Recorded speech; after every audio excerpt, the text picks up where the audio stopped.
Carpaccio de coquille Saint-Jacques au beurre noisette et aux noisettes. Eh bien, on attaque tout de suite. Vous prenez un couteau, vous allez écarter votre Saint-Jacques et en fait, avec la lame du couteau, on va racler la partie supérieure jusqu'au bout et notre Saint-Jacques va s'ouvrir. À partir de là, on va enlever tout ce qu'il y a autour. On utilise son doigt, on soulève la partie noire, on fait le tour pour bien décoller ensemble. Voilà.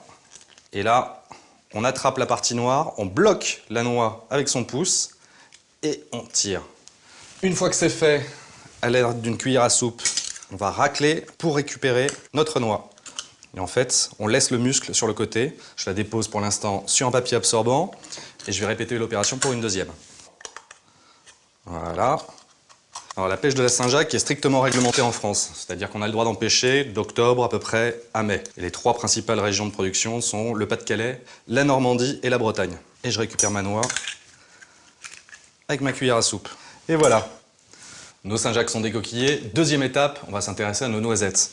Je vais en ouvrir, allez, à peu près 8. Et en fait, juste après, on va les torréfier. Donc maintenant, ces noisettes, on va les couper grossièrement. Et en fait, ces noisettes vont contrebalancer finalement le fondant de la Saint-Jacques.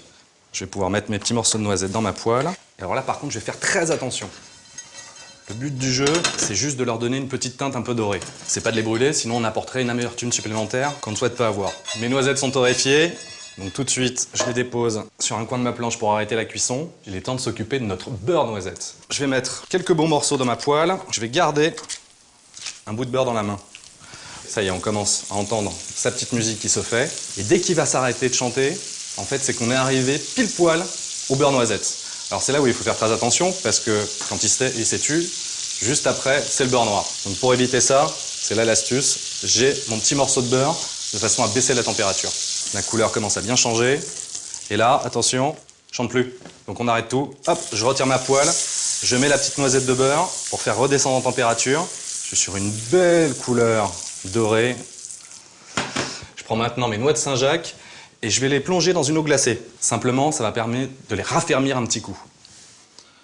Hop, pas besoin de les laisser très longtemps. Le but du jeu, c'est pas qu'elles se gorgent d'eau. Je les sèche.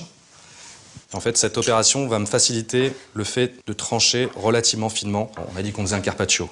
Maintenant, je vais installer en rosace mes morceaux de carpaccio.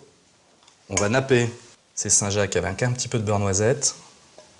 Quelques morceaux de noisettes qui vont apporter le croquant. Et pour accompagner ce carpaccio de coquille Saint-Jacques au beurre noisette et noisettes, je vais me servir un verre de vin d'Alsace. Et pour être plus précis, un Riesling d'Alsace. Santé!